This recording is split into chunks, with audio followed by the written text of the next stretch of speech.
Hello दोस्तों, स्वागत है आप सभी को आपके इस YouTube चैनल पे। मैं सनी कुमार आप सभी को वर्ल्ड ज्योग्राफी और वर्ल्ड मैप की श्रृंखला को कंटिन्यू करूंगा। इससे पहले हम लोगों ने वर्ल्ड ज्योग्राफी में विश्व में 7 महादेश, विश्व के प्रमुख महासागर, विश्व में पर्वत श्रृंखला और मरुस्थल के बारे में हम लोगों ने समझ बना लिया था।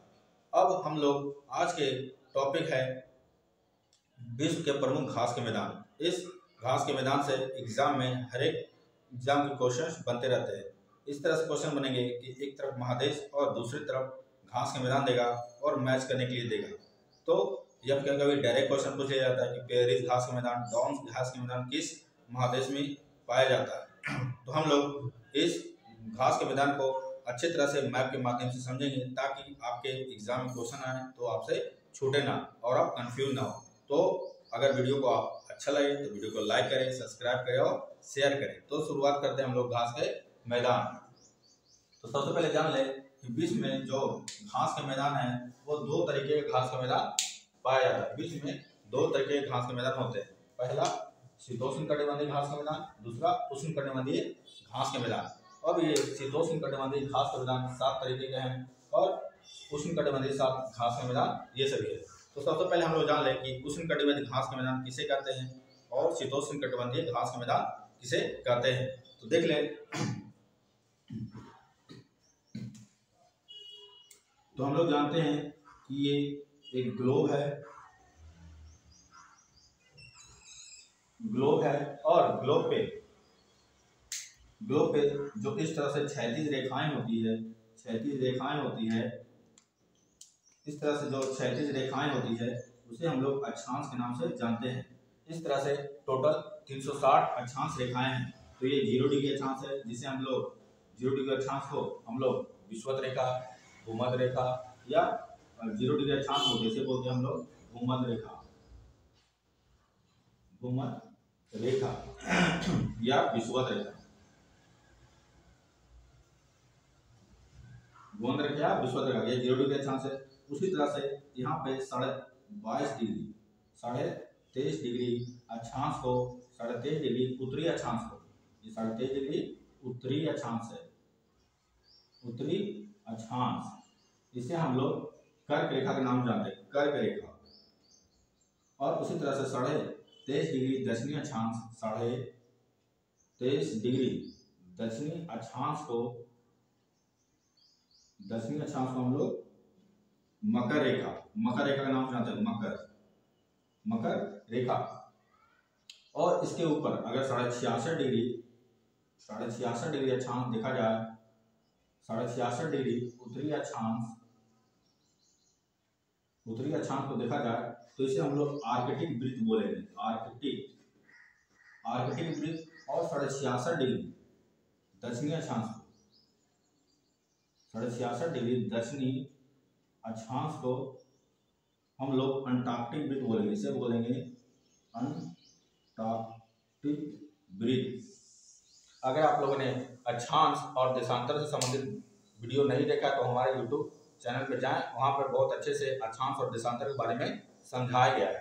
तो देख लें हम लोग ये 0 डिग्री अक्षांश है, 0 डिग्री अक्षांश और से लेकर 23.5 डिग्री उत्तरी अक्षांश और 23.5 डिग्री दक्षिणी अक्षांश के बीच जो सूर्य की किरणें डायरेक्ट लंबवत चमकती है, क्योंकि हमारा जो पृथ्वी है वो 22.5 डिग्री झुका हुआ है, 22.5 डिग्री अपने अक्ष पे झुका हुआ है, इसलिए जो सूर्य की किरणें हैं वो इसी जगह पे डायरेक्ट पड़ती है। इन तीनों जगह पे सूर्य की किरणें समानांतर पड़ती है और सूर्य की किरणें इस कर्क रेखा से विषुवत रेखा के बीच लंबवत पड़ती है, इसलिए इस जगह फिर हमेशा गर्मी बहुत ज्यादा होती है, इसलिए इस जगह को हम लोग उष्णकटिबंध के नाम जानते हैं, उष्णकटिबंध। यहाँ पर सूर्य की किरणें लंबवत पड़ती है, सीधे पड़ती है, इसलिए यहाँ पर बहुत ज्यादा गर्मी पड़ती है, इसलिए हम लोग इसे उष्णकटिबंध के नाम जानते हैं। अब यहाँ 23.5 डिग्री के बाद और 23.5 डिग्री के दक्षिण में जो सूर्य की किरणें पड़ती है वो तिरछी पड़ती है, वो सीधा नहीं पड़ती, इसलिए यहाँ पे बहुत ज्यादा गर्मी नहीं होती है, यहाँ पे ठंडी मौसम पाई जाती है, ध्रुवों पर भी ठंडी मौसम, इसलिए इस एरिया को हम लोग बोलते हैं शीत कटिबंध, इसे भी हम लोग शीत कटिबंध बोलेंगे। इस एरिया में जो घास के मैदान होगा वो ठंडी घास के मैदान होगा, क्योंकि यहाँ पर बहुत ज़्यादा ठंडी पड़ता है क्यों कब पड़ेगा ठंड? क्योंकि सूर्य की किरणें यहाँ पर टेढ़ी पहुँचती है और यहाँ पर सूर्य की किरणें सीधी पहुँचती है, सीधी डायरेक्ट लंबवत होती है, इसलिए यहाँ पर बहुत ज़्यादा गर्मी पड़ती है। इसलिए इस एरिया को कर्क रेखा से मकर रेखा का जो एरिया होता है, क्षेत्र होता है, उसे हम लोग उष्ण कटिबंधीय और कर्क रेखा के ऊपर और कर्क रेखा के नीचे जो क्षेत्र होता है उसे हम लोग शीत कटिबंध के नाम से जानते हैं। एक बताओ हम लोग मैप पे दिशाओं का ज्ञान कर ले। दिशाओं का ज्ञान इस तरह से होता है, ऊपर उत्तर, नीचे दक्षिण, ये मैप पे होता है, दाएं साइड पूरब और बाएं साइड पश्चिम, ये सब दिशाओं का ज्ञान करेंगे। तो इसी एरिया में जो घास का मैदान होगा वो उष्ण कटिबंधीय घास का मैदान होगा और साढ़े आर्कटिक वृत्त और दक्षिणी आर्कटिक वृत्त के जो क्षेत्र में घास का मैदान होगा वो शीतोष्ण घास के मैदान होगा। तो हम लोग शुरू करते हैं शीतोष्ण घास के मैदान के बारे में सबसे पहले जान लें। तो शीतोष्ण घास का मैदान जो पहला है, 7 शीतोष्ण घास के मैदान पाए जाते हैं। विश्व में 7 तरीके के शीतोष्ण घास के मैदान पाए जाते हैं। तो पहला जो घास का मैदान है उसे हम लोग देख लें पेरिस। जो पेरिस घास का मैदान है ये उत्तरी अमेरिका महादेश में पाया जाता है। उत्तरी अमेरिका महादेश में पाया जा रहा है। इसे हम लोग उत्तरी अमेरिका हम लोग पिछले क्लास में महादेश के बारे में जान लेंगे, 7 महादेश है। तो उत्तरी अमेरिका में जो घास का मैदान होगा उसे हम पेरिस के नाम से जानते हैं। ये 2 देशों में स्थित है, यूएसए और कनाडा। 2 देश में ये इसी पेरिस घास का मैदान। यहाँ पे बहुत ज्यादा गेहूं होती है, गेहूं बहुत ज्यादा यहाँ पर होती है, इसलिए इसे गेहूं की मंडी, रोटी की टोकरी बोलते हैं, रोटी की डलिया इस घास का मैदान पेरिस घास के मैदान में पाया जाता है। तो पेरिस घास का मैदान उत्तरी अमेरिका में यह शीतोष्ण घास का मैदान है। दूसरा देख लें हम लोग कि दक्षिणी अमेरिका में जो घास का मैदान है, शीतोष्ण घास का मैदान, उसे हम लोग पंपास के नाम से जानते हैं। ये घास का मैदान है, ये पंपास है। पंपास दक्षिणी अमेरिका महादेश में स्थित है। दक्षिणी अमेरिका महादेश में स्थित है पंपास घास का मैदान। ये मुख्य रूप से ये सबसे ज्यादा अर्जेंटीना देश में पाया जाता है। अर्जेंटीना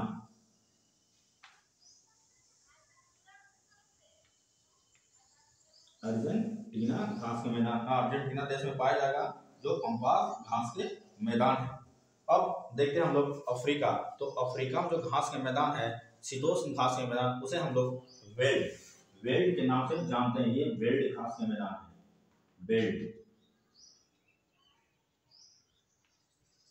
ये वेल्ड घास का मैदान है। दक्षिणी अफ्रीका जो देश है वहां सबसे ज्यादा पाया जाता है। कहाँ? तो अफ्रीका के सबसे दक्षिण में एक देश है, अफ्रीका के सबसे दक्षिण देश है, उसका नाम है दक्षिण अफ्रीका।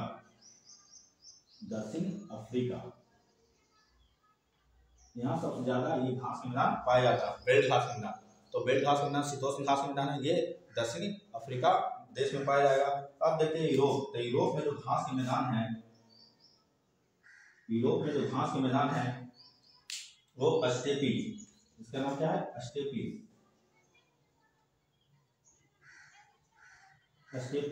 ये शीतोष्ण घास का मैदान है। ये एशिया और यूरोप के क्षेत्र में पाया जाता है, इसलिए इस एरिया को बोलते हैं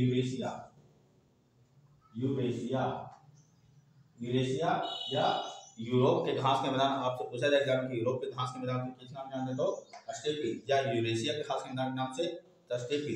इसी तरह से इसी का विस्तार हंगरी तक हुआ है। तो हंगरी में इसे अलग नाम से जानते हैं, शीतोष्ण घास के मैदान को। हंगरी में इस शीतोष्ण घास के मैदान को बोलते हैं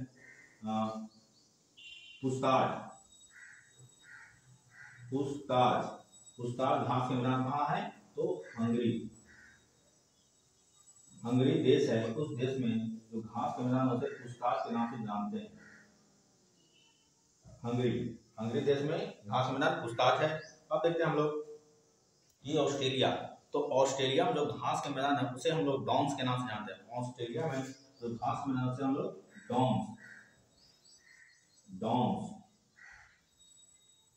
के नाम से जानते हैं। इस ऑस्ट्रेलिया में डॉन्स के घास के मैदान में बहुत सारे जीव जंतु पाए जाएंगे। घास के मैदान है तो घास के मैदान सिर्फ घास की नहीं, वहाँ पर छोटे छोटे झाड़ियाँ भी पाए जाते हैं, थोड़ा बहुत पेड़ पौधे भी उसे घास के मैदान होते हैं। इस घास के मैदान में ऑस्ट्रेलिया में मुख्य रूप से कंगारू इसी डॉन्स घास के मैदान में पाए जाते हैं। तो ये डॉन्स का घास का मैदान ऑस्ट्रेलिया में है। और इसी के दक्षिण साइड में है न्यूजीलैंड में भी शीतोष्ण घास के मैदान पाएंगे। और उस जो घास का मैदान होगा उसे हम लोग कैंटबरी के नाम से जानेंगे। तो न्यूजीलैंड में जो शीतोष्ण घास के मैदान उसे क्या कहते हैं? कैंटबरी। ये कैंटबरी है। यहाँ पे हम लोग लिख देते हैं ये कैंटबरी, कैंटबरी घास का मैदान। कैंटबरी घास का मैदान न्यूजीलैंड में है। कहाँ है? न्यूजीलैंड देश का नाम भी लिख देते हैं, न्यूजीलैंड। न्यूजीलैंड। ये सब आप लोग नोट करते जाएगा ताकि आपके एग्जाम में क्वेश्चन बने तो आपसे छूटे ना। न्यूजीलैंड में कैंटबरी घास का मैदान है। तो इस तरह से हम लोगों ने शीतोष्ण घास के मैदान को देख लिया। 7 तरह के शीतोष्ण घास के मैदान है। पहला पेरिज, दूसरा पंपास, तीसरा स्टेपिस, चौथा पुस्ताद, पांचवा वेल्ड जो दक्षिण अफ्रीका में, छठा जो है डाउन्स ऑस्ट्रेलिया महादेश में, और सातवां न्यूजीलैंड जो है वो कैंटबरी। तो इस तरह से 7 शीतोष्ण घास के मैदान को हम लोगों ने देख लिया। अब हम लोग उष्ण घास के मैदान को देखेंगे। तो सबसे पहले उष्ण जो घास के मैदान है वो दक्षिणी अमेरिका में है। उत्तरी अमेरिका में उष्ण घास के मैदान नहीं पाए जाते। दक्षिण अमेरिका में जो उष्ण घास के मैदान है वो सबसे पहले लानोज घास के मैदान, ये दक्षिणी अमेरिका महादेश में स्थित है। लानोज इसे हम लोग दूसरे स्केल से लिख देते हैं लानोज। ये लानोज जो घास के मैदान है ये वेनेजुएला देश में पाया जाता है। कहाँ? तो वेनेजुएला।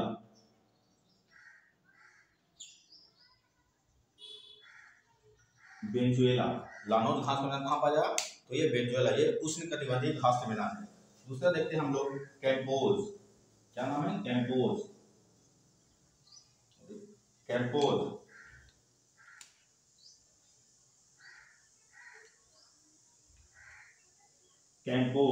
कैम्पोज जो घास का मैदान है ये भी उष्णकटिबंधीय घास का मैदान है। ये जो घास का मैदान है वो ब्राजील देश में पाया जाता है।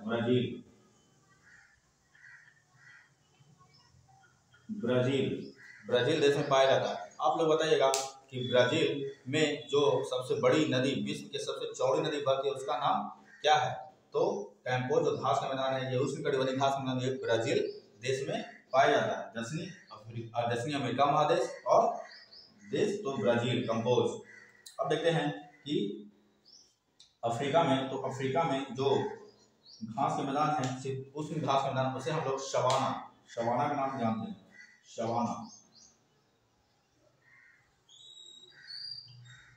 सवाना ये बहुत सारे देशों में फैला हुआ है। तो उत्तरी क्वेश्चन आएगा कि उत्तरी अफ्रीका में जो घास के मैदान है उसका नाम क्या है? सवाना। या इस तरह से क्वेश्चन आ सकता है कि उष्णकटिबंधीय घास का मैदान अफ्रीका में क्या नाम है? तो सवाना। दक्षिण में जो है शीतोष्ण कटिबंधीय घास का मैदान उसका नाम वेल्ड है। वो सबसे ज्यादा दक्षिण अफ्रीका देश में पाया जाता है। अब देखते हैं हम लोग कि यहाँ पे श्रीलंका देश में घास के मैदान है जो भी उष्णकटिबंधीय घास का नाम है जिसका नाम है पटाना। इसका नाम क्या है? पटाना। ये जो घास का मैदान है वो श्रीलंका में पाया जाता है। कहाँ?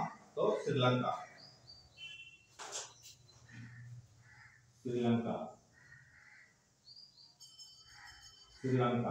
तो इस तरह से आप लोग नोट करिएगा कि उष्ण घास का मैदान इस तरह से आप लोग चार्ट बना लीजिएगा कि शीतोष्ण घास का मैदान कहाँ है। घास का मैदान तो prairies, pampas, steppes, puszta, veld, downs, Canterbury और इसके सामने देश का नाम लिख लीजिएगा। फिर उष्णकटिबंधीय घास का मैदान लिखिएगा, फिर लानोज, कंपोज, सवाना, पटाना इस तरह से लिखकर इसके सामने आप लोग देश का नाम नोट करिएगा। तो इस तरह से आपको ये वीडियो अच्छा लगे तो वीडियो को लाइक कीजिए, सब्सक्राइब कीजिए और शेयर कीजिए ताकि मैं अगले नेक्स्ट टॉपिक पर वीडियो ला पाऊँ। धन्यवाद।